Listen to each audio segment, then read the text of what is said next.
Bonjour, ici Félix Martin, enseignant en design industriel. Aujourd'hui, on va faire un petit réchauffement de croquis. Juste pour se remettre un petit peu dedans, c'est généralement ce que je fais avant de commencer à dessiner pour peu importe la durée d'une séance de dessin. Des fois, même quand que je dessine 15-20 minutes, des fois, je vais me réchauffer quand même à peu près 10 minutes. C'est bon pour des cours, c'est bon pour des projets. Puis aussi, si vous n'avez pas beaucoup de temps à pratiquer, déjà faire juste des réchauffements une fois de temps en temps ou 2 jours, ça va vraiment améliorer votre confiance dans vos dessins. Puis ça va aussi travailler la mémoire musculaire, un petit peu comme le vélo, dans vos lignes. Fait à la place de penser à faire une ligne droite, mais ça va devenir un petit peu plus automatique. On va commencer sans tarder. Ça va vous prendre n'importe quel crayon pour faire ça. Moi, je prends généralement des crayons quand même assez cheap. Puis plus tard, on va peut-être utiliser un crayon un petit peu plus large juste pour faire un dernier exercice. Donc, la première chose à faire, on vient se faire 2 points sur notre page en haut. On va essayer de se faire des lignes parallèles partout dans notre page le plus possible. Sur le sens du large, j'utilise du papier 11 par 17 pour que ce soit quand même un petit peu plus difficile. C'est généralement ça qu'on utilise comme format. Donc, on se fait 2 points. On part du premier point, bien sûr. Alors, si on s'en va vers le deuxième, puis à la place de regarder notre crayon, on va regarder où on s'en va.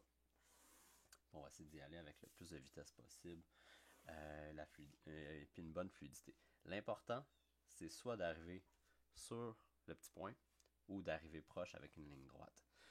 Essayez de pas tout faire en même temps. Comme vous voyez, ma première ligne était super belle, ma deuxième pas pire, troisième elle a fait une grosse bulle, ça c'est pas malade. L'important c'est d'avoir un peu de l'amélioration de semaine en semaine et non de jour en jour. Et vraiment un peu réchauffer nos muscles de dessin. Souvent on dessine le matin, puis c'est pas encore parfait, c'est encore pas trop réveillé. Vous allez voir aussi des fois, les crayons ont aussi, eux autres aussi, il faut qu'ils commencent à se réveiller un petit peu plus. Donc, une autre chose qui est très importante, on n'essaye pas de faire des lignes comme ça, là, ce que j'appelle souvent du poil. C'est super beau pour dessiner des animaux et des chats, mais c'est moins intéressant dans les types de lignes que nous on recherche. Comme ça. On essaie bien de les espacer pour remplir la page au grand complet.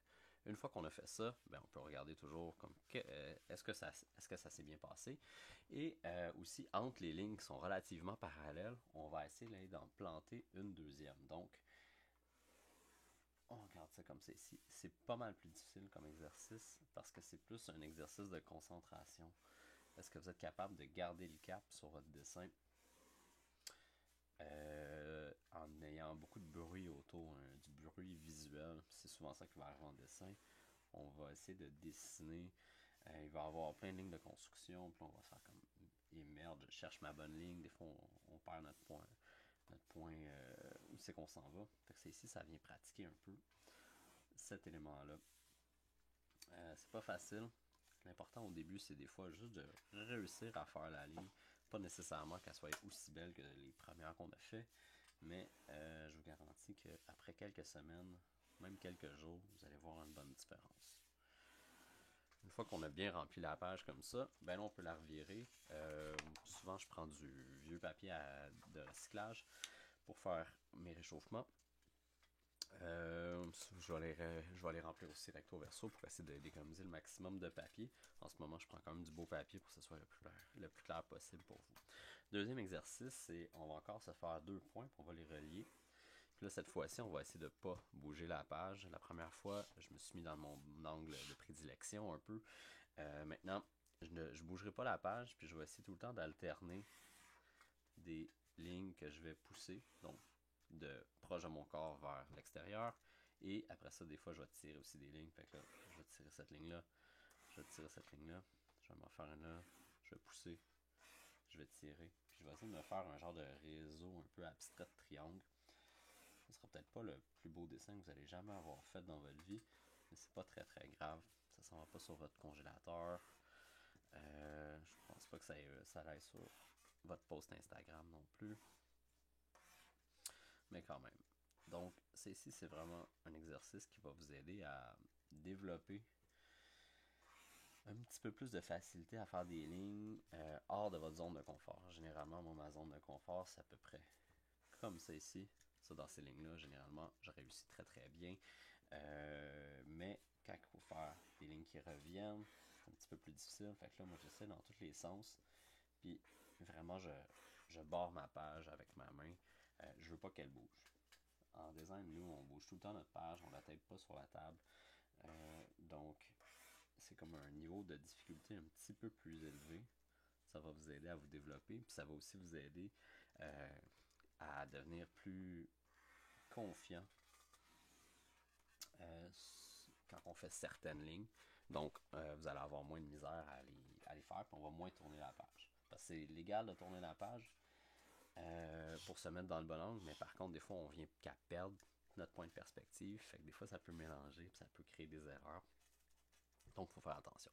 Une fois que j'en ai plein comme ça, je peux prendre mes triangles préférés, puis essayer de repasser les lignes pour un peu leur donner un petit peu plus d'importance, comme c'est ici.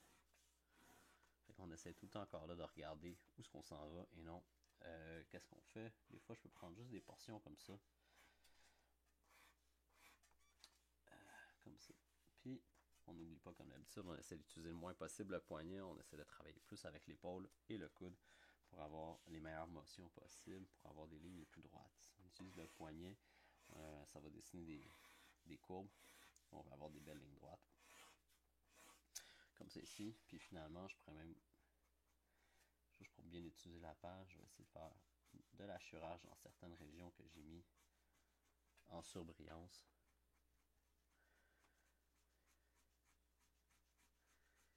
Là, je peux pratiquer mes hachurés comme ça ici. Fait que là, je fais un bel hachurage constant. Je peux commencer aussi avec un hachurage qui va devenir de plus en plus éloigné. Puis après ça, il va revenir de plus en plus étroit comme ça. On essaie toujours de finir à l'intérieur de la page quand on fait de la forme, excusez-moi, quand on fait un hachurage, le moins possible à l'extérieur. C'est toujours un peu plus propre, mais le mieux c'est de finir dans la ligne. Donc une fois qu'on a fait ça, c'est pas pire. J'ai ouvert ma page ici au complet. Ça c'est ma page de garde. Donc, je vais switcher. Prochain exercice, on va se faire des carrés. Pour encore là pratiquer nos lignes parallèles, nos lignes perpendiculaires. Donc je vais me faire une ligne comme celle-ci, puis je vais essayer d'aller faire sa ligne parallèle à peu près à la bonne distance, une ligne perpendiculaire pour faire un carré, puis ensuite je vais aller essayer de fermer, selon moi en estimant le carré le plus juste possible. Une fois que j'en ai fait un, je vais partir d'un coin, puis je vais refaire exactement la même chose, mais avec une forme différente, dans une orientation différente. Je peux bouger la page, il n'y a pas de problème. Dans celui-là, c'est plus un exercice pour commencer à juger la proportion d'un carré et le parallélisme puis la perpendicularité. Comme ici, c'est pas exactement carré. Fait que dès que je vois une erreur, je vais venir la corriger. Je ne viendrai pas mettre un X dessus parce que ça vaut pas la peine. Puis je repars d'un autre coin.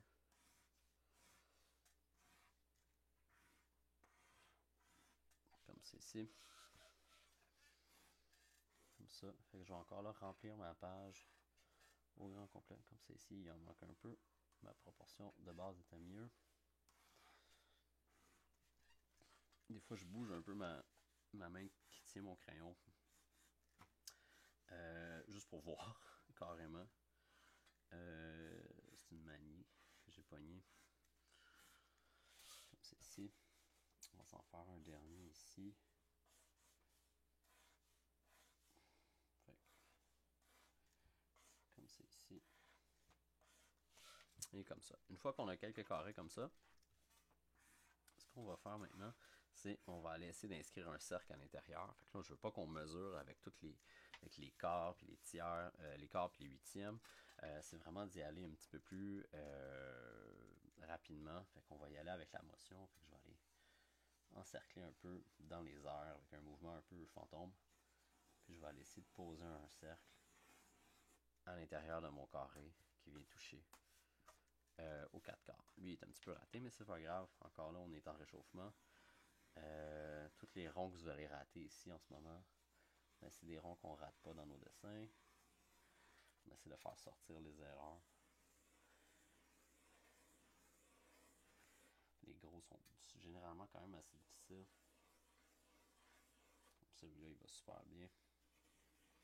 Des fois, en faisant un rond, vous allez vous rendre compte que votre carré n'était pas carré. On peut le remodifier. Une fois qu'on a rempli nos ronds, on essaie de faire d'autres cercles qui sont tangents à ces ronds-là. Donc ici, moi, je vais essayer d'aller toucher à peu près dans ces trois régions-là un autre cercle. Encore là, on travaille le positionnement de nos lignes, l'estimation. C'est pas nécessairement faisable. Vous voyez que je me donne aussi à peu près 3 tours pour être capable de faire mon cercle. Donc j'essaie pas de le faire, malgré qu'il est très très beau, mais j'essaie pas de faire ça. J'aime mieux prendre un peu plus mon temps, varier mon trait. Je me donne à peu près 3 tours. Je vais remplir ma page comme ça parce que des cercles, on en fait beaucoup, beaucoup, beaucoup. Puis c'est vraiment une motion qui est très, très, très importante à capturer. Puis ça prend pas trop de place. Comme c'est ici. Ici, je vais en faire un autre. Bon, une fois que ça c'est fait, ce que je vais faire, c'est je vais aller faire des cercles concentriques. Donc, je vais aller prendre ce cercle qui est ici. Je vais même le mettre en couleur. Je vais prendre ce cercle-ci. J'ai fait une croix à l'intérieur, c'est juste pour m'aider. Après ça, je vais me dire, je vais essayer de passer à travers de ces 4 targets-là. Puis, je vais essayer d'aller installer des cercles concentriques à l'intérieur. Ils sont pas super beaux, ça fait un bout que j'ai pas fait ça. C'est pas grave. L'important, encore là, c'est de se pratiquer. C'est une des choses qu'on pratique le moins, c'est les éléments concentriques comme ça. C'est quelque chose qu'on est appelé à dessiner très très très souvent.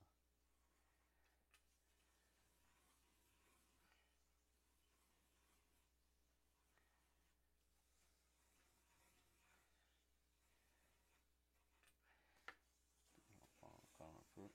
Tout dépendant de combien de temps vous avez devant vous, on essaie tout le temps que le réchauffement dure une 10-15 de minutes. Que ce soit aussi un peu proportionnel à votre temps de dessin.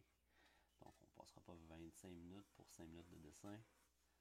Pas le genre d'affaire qu'on fait dans un meeting pour juste dessiner sur une napkin.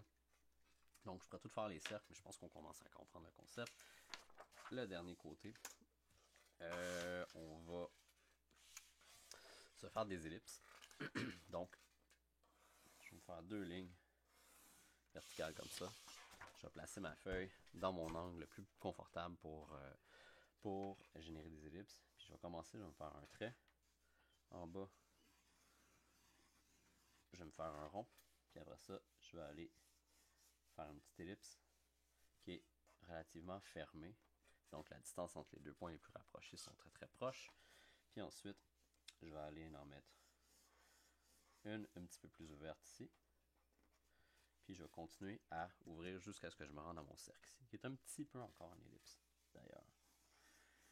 J'essaie de pas trop les mettre rapprochés, j'essaie encore là de me donner de l'espace, parce que la deuxième étape un peu, ça va être d'aller en rajouter dans les espaces qui sont manquants. Donc maintenant, je vais aller essayer de faire une ellipse qui est légèrement plus ouverte que celle-ci, puis légèrement plus fermée que celle-là. Ça va vous permettre de pratiquer des ouvertures d'ellipse qu'on est moins habitué de faire. Surtout quand on commence, on en a souvent comme 2-3 qu'on est capable de faire bien. Puis, c'est important d'être capable d'en faire le maximum. Donc, je vais continuer, puis je vais remplir ma page comme ça. Je peux varier le diamètre, donc la largeur. Donc, ici, ça c'est un cercle. Moi, c'est pas mal pareil en diamètre, mais on va le varier après. J'ai encore de la place sur cette page. Elle est un petit peu croche. C'est pas grave. On se donne 3-4 tours gros max pour former une belle ellipse. Ensuite, on revient. Comme ici, moi, je peux essayer d'en faire une très très mince. Mon crayon semble mourir. C'est pas super. Comme ça. On voit que ça commence à faire des belles colonnes. Fait que là, je vais m'en faire des plus petits.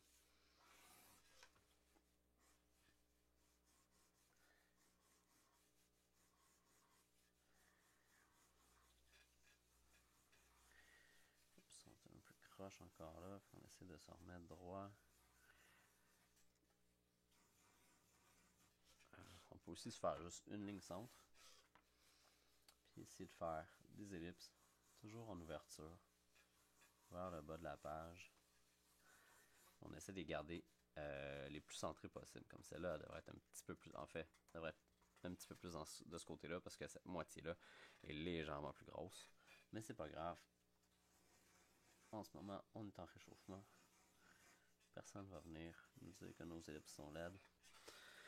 Et voilà, fait que je vais m'en refaire quelques-unes intermédiaires. Donc, ce que moi j'aime faire aussi encore là-dedans, plus que j'ai de l'espace, c'est d'aller faire des ellipses qui sont concentriques dans les mêmes. Fait que finalement, ils deviennent tous de plus en plus concentriques à l'intérieur, juste pour vraiment rentrer dans mon cache de feuilles. On peut les faire des fois légèrement plus basses, juste pour avoir un peu de plaisir.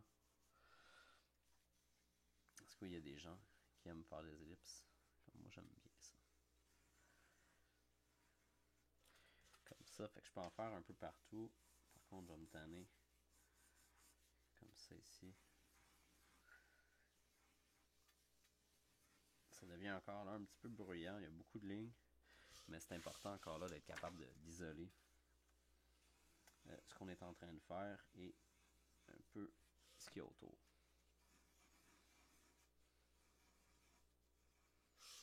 C'est ici.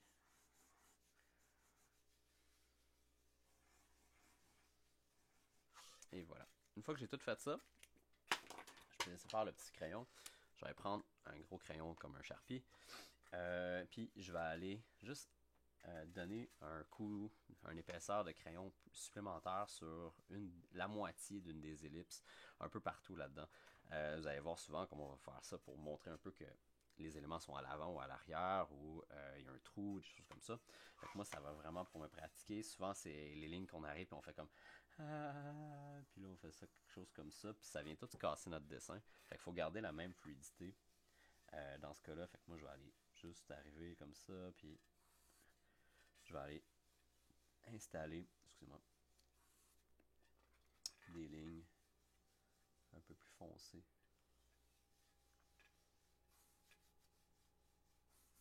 Comme ça, des fois je vais faire la ligne complète. Souvent je trouve ça plus confortable de revirer mon ellipse pour toujours être à l'intérieur de l'ellipse pour revenir faire le petit coup d'épaisseur, comme ça. Par contre, je pourrais aussi me pratiquer à le faire à l'inverse. Des fois la clip elle vient dans le chemin aussi. Là. Comme celle-là est vraiment laide, c'est pas grave. Comme ça. Avec le Sharpie, c'est sûr que si on fait 3 tours, ça devient très bruyant. Fait que c'est pour ça que j'essaie vraiment d'arriver, de faire ma motion, de faire atterrir mon crayon, de le faire relever dans une seule motion. Comme ça. Essayer de minimiser mon nombre de crayons. Et voilà. Fait que ça ressemble pas mal à ça pour mon réchauffement. Ça me donne quelques feuilles de cette façon-là. Donc, on voyait les lignes au départ. Après ça, des triangles qu'on vient relier, qu'on vient hachurer, qu'on vient mettre aussi en surbrillance, en gras un peu. Ensuite, on se fait des carrés, des cercles à l'intérieur des carrés, des cercles concentriques à l'intérieur des cercles. Puis on a pas mal fini. Et finalement, on fait des ellipses qui commencent un peu à une ligne, qui s'en vont vers le cercle. Après ça, on se fait des ellipses concentriques. Puis après ça, on vient highlighter, en parenthèse. On vient mettre en gras certaines sections de ces ellipses-là. On pourrait même venir hachurer certaines sections de ces ellipses, comme celle-là ici. Juste pour pratiquer aussi le fait d'hachurer des zones un peu incongrues comme ça ici. Ça ressemble à ça. Bonne journée et bon dessin.